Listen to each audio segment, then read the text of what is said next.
A few years ago, I realized how awful some normal/piercing armor hybrid sets were compared to each other. I then created the small infographic detailing the boons and banes of each armor in a progression.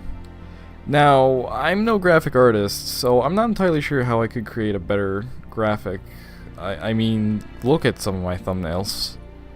So I guess this will be a ranking video in a sense. There's going to be some simplifications made before going into the video though. I'm only going to compare normal piercing armor hybrid sets. This excludes the Dragon Scale Mail set and the Radiant Silver Mail set, due to the lack of a normal defensive type.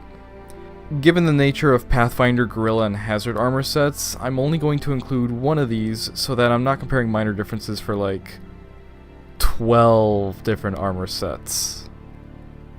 Lastly, we will be using the Azure Guardian set as a baseline as it's given to the player and is a good medium to compare to. Now, as a disclaimer, I don't have every armor on this list, so I have not used all of them before. That being said, these are my opinions with a mostly informative mindset. I am not infallible in incorrectly stating something wrong or neglecting or mentioning a specific detail. Given that I am not a lockdown player, I will omit any discussion of PvP from this video.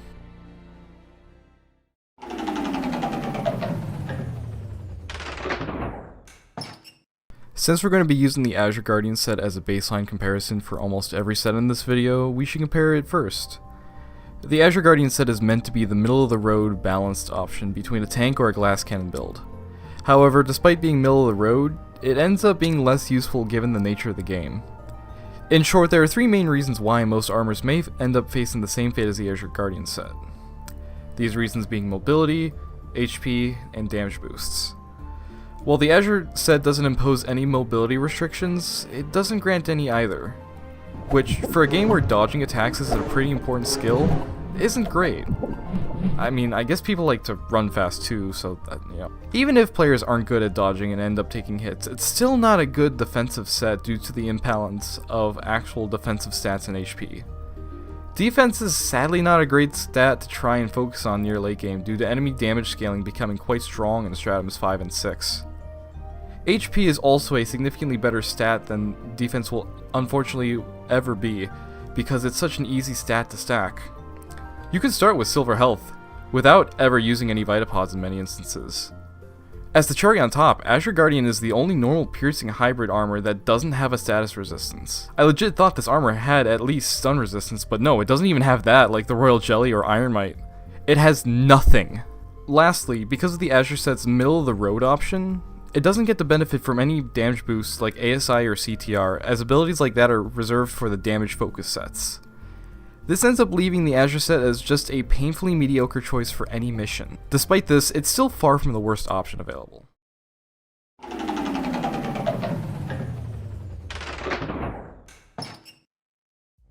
The Ironmight set is indisputably the worst, which is a shame because I like tanky playstyles in video games. The Ironmight just has so many things that just oppose with how the game plays. Much like the Azure set, the Ironmight is meant to emphasize defense more and fails horribly for the same reasons. Enemy damage scaling is strong and HP stacking is just too helpful.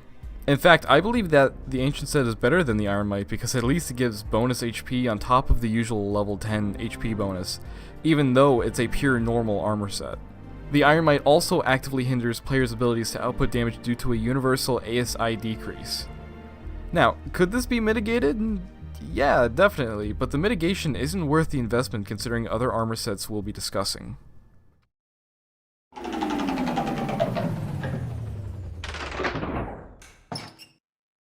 So now we start our first branch of the normal piercing hybrid tree. Shame it's another defensive focus set. So, the Royal Jelly set swaps its defensive values and adds two status resistances. These are Stun and Sleep. While Sleep makes complete sense, Stun is a bit strange. Taking a look, there's only one enemy from both piercing monster family trees that can inflict stun. That enemy is the giant Colonel-Lycan. Granted, slimes do often get paired with enemies that inflict stun like lumbers and whackers, but it still seems a little silly. Despite this, I still think that the Royal Jelly set is better than Azure given that it has status resistances. The piercing defense is arguably more useful than the normal defense in tier 3 as some attacks can be a pure non-normal damage type. The Ice Jelly set is a cooler, pun intended, palette swap of the Royal Jelly set, but also swaps out sleep resistance with freeze resistance. With this in mind, I'd say that the Ice Jelly is just marginally better due to its less niche resistance.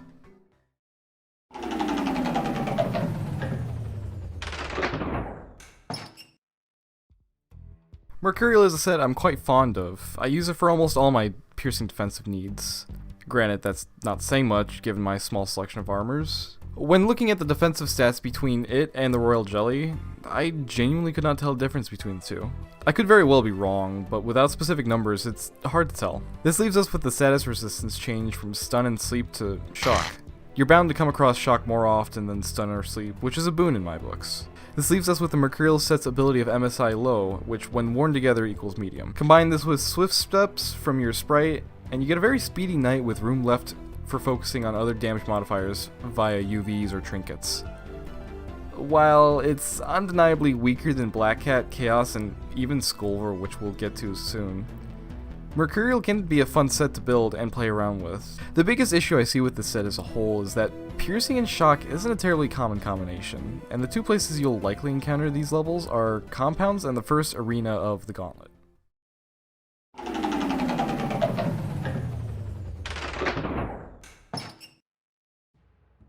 Skolver has the least defense out of the hybrids. This doesn't matter because the small defense difference is so menial that it doesn't affect anything, even if defense wasn't a good stat. The main upside is the medium sword damage bonus, which speaks for itself, especially when paired with other trinkets and buffs. Skolver is just a universally good set, there's not much to say. However, its stepbrother that is the Starlit hunting set has the same issue that the Royal and Ice Jelly sets had. The same stats but with far less common resistances compared to its freeze counterpart. So because of this, it's not as good as Skolver. However, the spikes on the suit look cool.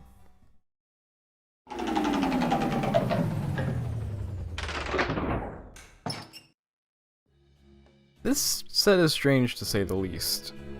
First off, this set has the same defense as Skolver and other sets with universal weapon damage bonuses.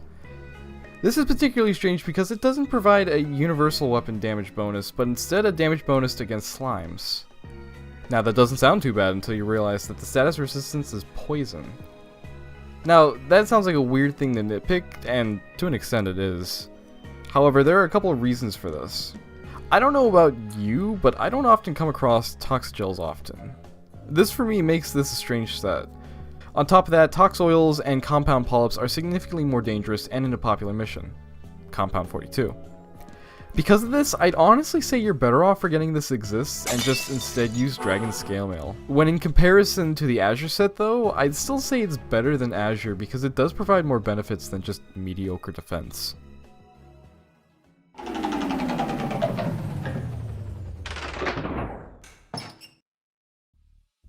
The Justifier set can be both good and mediocre at the same time. That's a pretty weird hot take given that it's just the gun version of the Skolver and swaps freeze for stun res.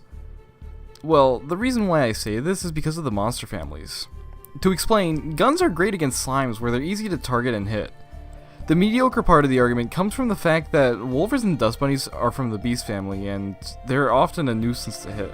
They may not be infallibly nimble, gunning them down is more often than not a waste of time and not worth it unless necessary though. The stun res also feels like a bit of a wasted opportunity seeing that the only enemy with piercing damage that can stun is the giant lichen colony. However, if you're gunning one down, you shouldn't be worrying about being stunned in the first place.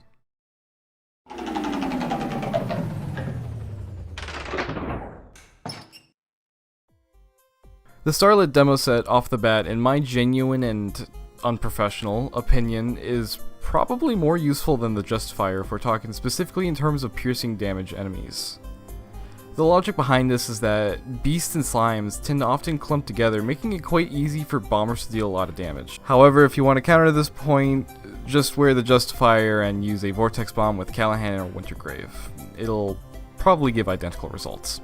It's also got a damage bonus versus slimes medium, which a Starlit brother doesn't have. It however does have the same status resistance and weaknesses as the hunting set. This makes the Starlit Demo weaker than many of its contemporaries with the arguable exception of Volcanic Demo, which doesn't have any bonus damage versus slimes and just CTR medium.